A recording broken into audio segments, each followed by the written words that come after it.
for Narrabeen. Thank you, Speaker. I'm pleased to rise today on the matter of public importance put forward by the member for Gippsland South, and it's quite short, and rightly so, that this House notes the appalling state of Victorian roads and condemns the Labor government for more than a decade of cuts to road maintenance, neglect and waste. Now, I will note that the member for Mordialloc, when he got up, to speak, said, Speaker, this is very short. It's normally a War and Peace version of things. Well, it doesn't need to be long when the evidence is so obvious, and that's the point. The member for Mordialloc, actually, I didn't know this about him, but he let us know that he used to paint roads. Well, I'm not making any implications on the member for Mordialloc, but I think a few of the fumes might have affected your judgment, member for Mordialloc, in your contribution. And that's not an imputation, that's a concern, just concerned about your health and safety. But, Speaker, it's interesting today we're up talking about roads, and again I'm going to reference the member for Mordialloc because he gives me a fair bit of ammunition. The member for Mordialloc got up and stated that the Labor Party have more regional MPs than this side of the chamber. And that might be the case. That might be the case. It's probably an accurate description. But what's interesting at the moment is the speakers from that side of the chamber have all been city speakers. We've had Werribee, Pascoe Vale, Mordialloc and Albert Park preaching to regional MPs about roads. Now, why don't you get the regional MPs up on that side of the chamber to talk about roads? You want to know why they're not doing that, Speaker? Because those MPs could not put that on their socials because their communities would say that's not quite accurate. And that's why at the moment all the speakers so far have been city speakers, not regional speakers. I may be surprised, one may get pulled out of the woodwork on the last contribution of the day, but I doubt it. I doubt it because the regional MPs have probably said, no, this MPI is right, drive through my electorate. Drive through my electorate. I mean, the member for Werribee gave us a lecture about, you know, what asphalt means and Greek this and whatever, and he went into the... And what... No, I tend not to listen to the member for Werribee because he bores me after a while. It's boring. But he talked about how roads are built and everything else. He went into great detail. He went down, it's probably the only time in his life he's seen a road crew, and he went down there and said, oh, what's that stuff down there? And they said, well, that's class 3 crushed rock and, you know, you got 40 mil in that and then class 2 with 20 mil to create the road surfaces. That's education for you. Member for Werribee, I just said I would enlighten you on that. But it's been interesting, the contributions from those opposite today, because they haven't touched the real purpose of this MPI, and the reason why we have brought this MPI forward is because the conditions of our roads are very, very poor, extremely poor. And when you get out of the city and you get into the regions, that's where you see the real effects of it. The member for Polwarth got up earlier, as did the member for South West Coast. And I was on a housing committee into housing into regional Victoria. I had to drive through their electorate, and I will put this on the record, they have the worst roads in the state.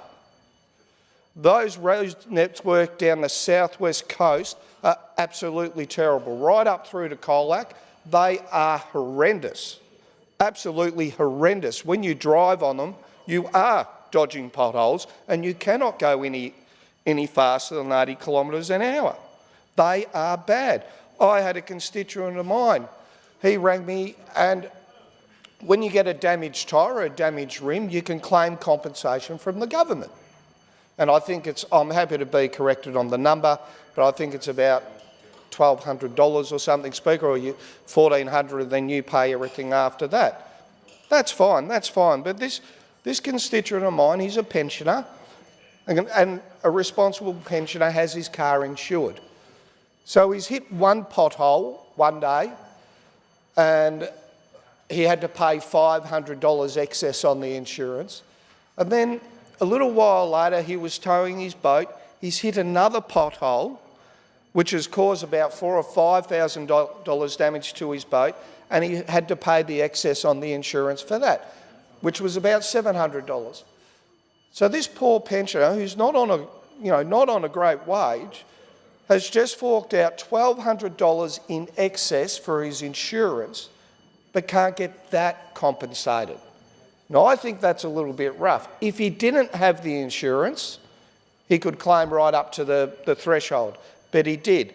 And this poor fella in my electorate was out of pocket $1,200 through no fault of his own, through the condition of the roads. And this is the problem. And, the government's spruiking a big game on roads, but delivering very little.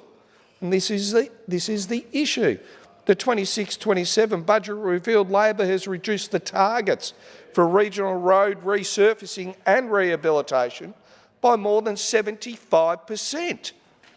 75%, that's a massive reduction. Massive reduction. So you can't sit there and say we're investing in roads, we're doing this, we're doing that, when you're cutting the delivery by 75%. That does not, you can't make this up. Well, that side does make it up, and that's the problem. The budget figures this year demonstrate road patching in regional Victoria is forecast to plunge from 556,000 square metres 2 years ago to 76,000 square metres, an 86% drop in the road maintenance. 86% drop. So you can't stand on that side of the chamber and say we're doing a great job of roads in regional Victoria or in Victoria as a whole. And in my area, you go down, when you get to Pakenham East, to the Bunyip River, you drive along that 15-kilometre stretch, and I have 7 different speed zones. 7. On a major highway in this state, 7 different speed zones. Why? Because of the dangerous condition of the road, because of the potholes that aren't fixed. We had last year a pothole at Nanagoon, and the minister at the table will acknowledge this, Speaker, because I spoke to her about it, where 30-something cars hit a pothole and we're on the side of the road trying to fix it. Then we had a member of the other place, Ms Terpstra of the other place, that said, no, it wasn't there. I went down to get some chickens and I didn't see it.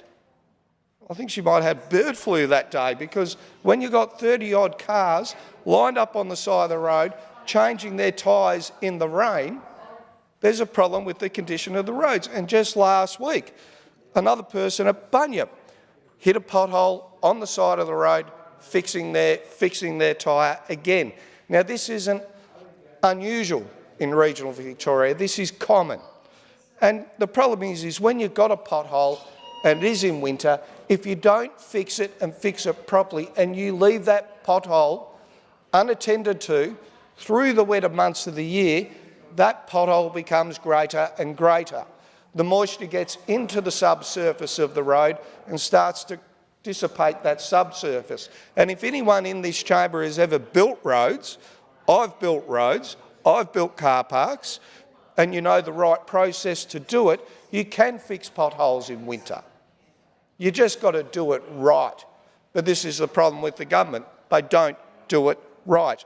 They leave things way too long. The maintenance program on our roads and our road verges in this state has been neglected for a very long time. A very long time. And unfortunately, regional Victorians are paying the price. Not just on their travel away from home or trying to get home in a reasonable time frame, but the price to them in the back pocket when they have to fix their tyres constantly, the frustration of trying to get home and you cannot get home safely.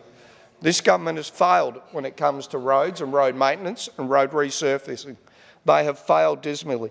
And that's why under a Wilson-led Liberal National Government, we have announced that we will be investing $5 billion into roads, a 25% increase on the current forward estimates. And we have to do that. I got asked by the local media, why such a big investment? And it was quite simple. The roads are stuffed and someone has to fix them. And that's why we have that $5 billion commitment on roads. And we need to do that. And yes, 25% of that will go to regional Victoria, because we have a 25% regional infrastructure guarantee into regional Victoria, because it is required. I tell you what, come November 2028, if people in this state want better roads, vote for Liberal Nationals.